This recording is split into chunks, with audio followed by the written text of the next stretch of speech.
in that, like there, if you can get away with it, don't let her off the hook completely on the shoulder and just let the angle start to dissipate a little and get back in and go. You still have to keep in this idea of the shoulder in, but I'm going to go a little less angle, but I make it easier to keep the forward momentum through. Little touch again with the whip. Yeah. Yeah. You stay on her case a little with the whip like that.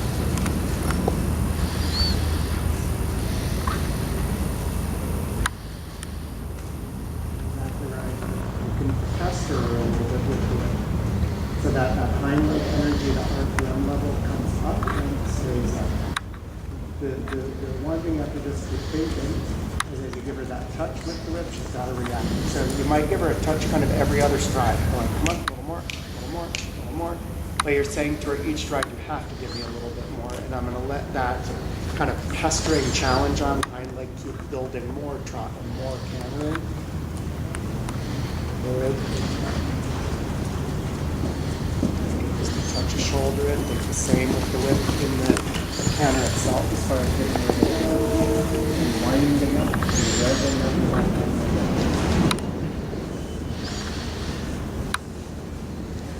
Good. Kind of looks better here now too after some of that water looking.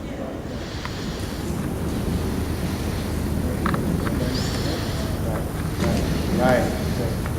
Because those RPMs, if she can really get to that point where she sustains the RPM level, in that higher RPM level state is where she really stays powered into the hand to stay in front of it, right? To kind of stay punched up in front of the leg up to the hand, a little touch with the whip. And just fire right back at her. In terms of going, I'm going to address that fuck up as a loss of energy or a loss of RPMs and challenge for the RPMs back. Good. Better. Yeah. And be thinking with it, it's like, it doesn't matter if in that moment it's good or bad, right? In terms of a great flying change or a bucking up flying change. If you feel a loss of that RPM level, address it, even in the good moments. Good, yeah. Right. No more sideways, then you can keep the RPMs going for. That one was good there though, yeah? But no steeper than that if the RPMs, if that forward thought becomes a question on her part.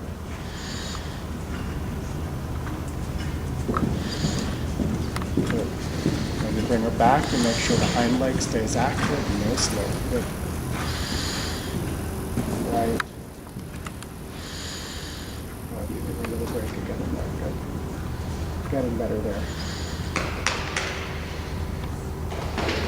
But keep addressing all of the bouncing up, bouncing around as loss of energy, right? Where she's wanting to back off.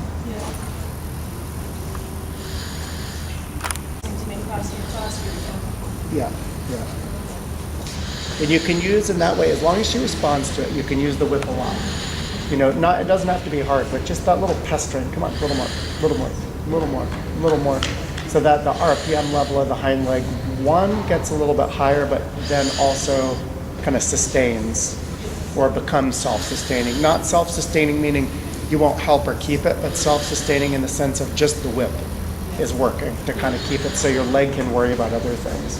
Because that seems to be a lot of it too at the canter, especially like when she, those times where you need to squeeze strong or drive strong, that's always where she wants to tighten and bounce up. The idea though is right, because it's like she's backing off and she has to react, but she's in that you have to squeeze, then she's taking advantage of the squeeze and bouncing up with it. So the more and more she gets in that mindset of I can accept the whip or I'm good with the whip like that, keep using the whip.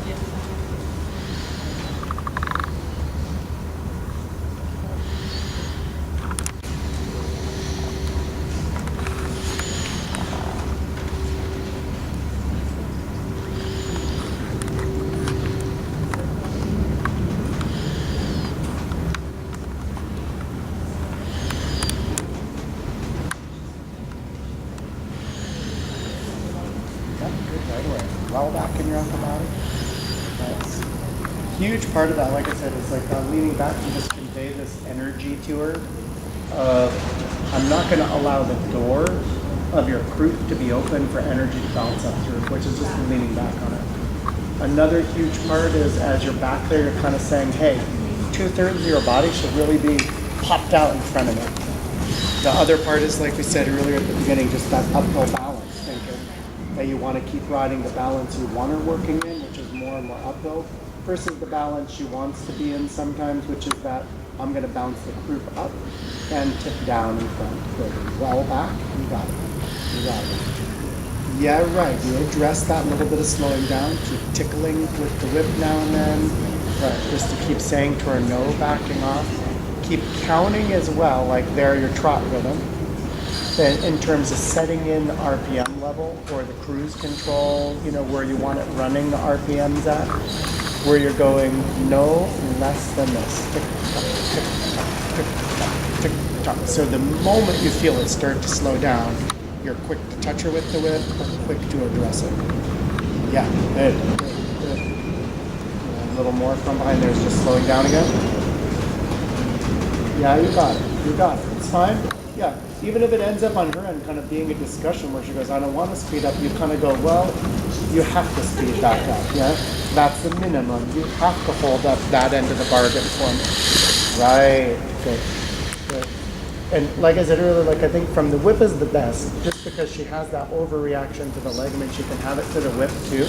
But the whip can be way more effective when they're like that in where when you squeeze, they want to brace against your leg. Whereas when you tap them with the whip, sometimes just quick pop, they jump out in front of it before they think about it. Not always, but a lot. Good, good. No, slower than that. Got it.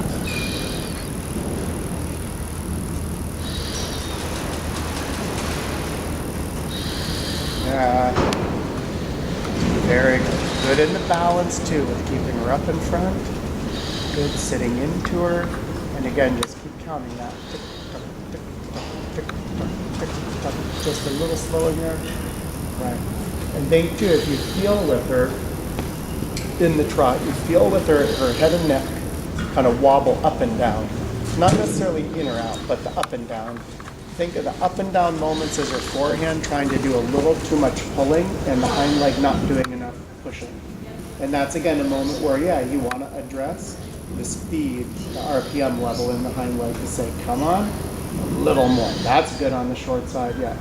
And like she did that one short side before, it's like, don't worry, not that you're worried about her bucking up or, you know, bouncing around, but don't let that back you off of saying, you know, even if she ends up bouncing around for a whole long side, where you kind of go, I'm not going to accept you being back there.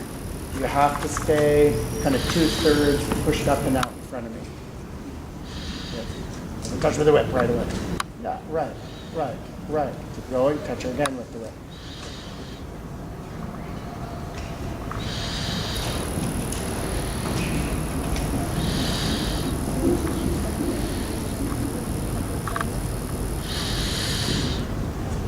Good.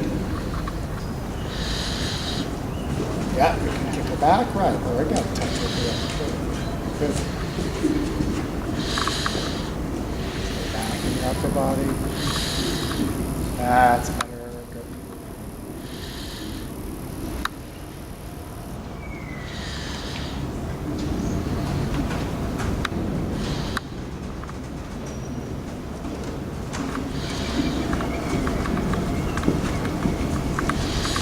Way better with the forward energy there.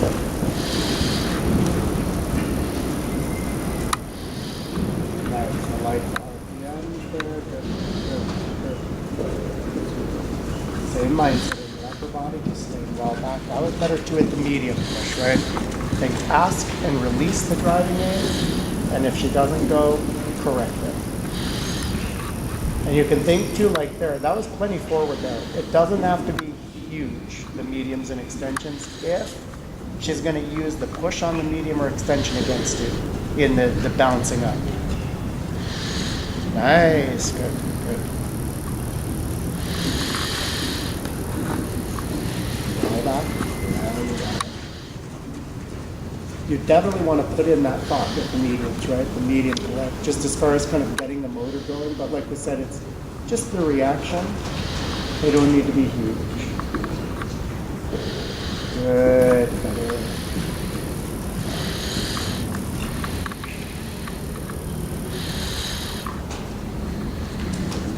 upper body, that's right.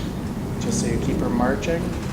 Out in front, good, good. And that thought is again, except for Karen, 2/3 of her up and out in front of you, right away, RPMs high, accelerating up into the contact to drive around, but up.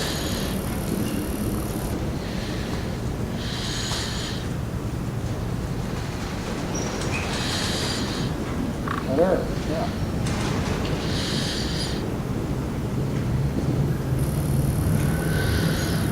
Try to get wind with it.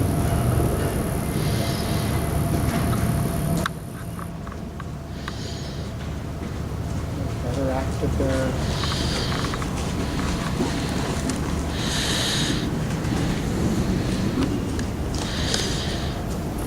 Borderline ones. Very slow. Yeah, good, good, good with RPMs through the corner. Next, we'll tickle again with it, just as a reminder. Yeah, good. Can you just see her starting to think about it? About the bit slowing down, diagonal, well back in your upper body again. Hands nice and low. Just saying again with your body language, you push up and out in front of me, into the contact. Nice there with the RPMs. Good.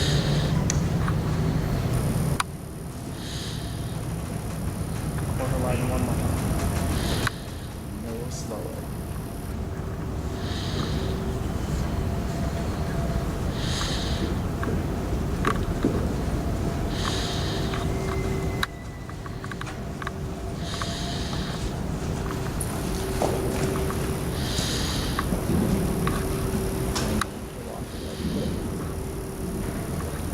Nice. The longer you go with it too, then the more and more she kind of starts to settle in. And I think that's, I mean, you want to have that mindset with her that when she gets in that, if she's in more, which will come and go too, you know, more bouncy one day, more anti the driving aid and the forward one day, go for a little longer. And the days where she's a little bit more agreeable, more reactive, more in front of you, a little short, yeah.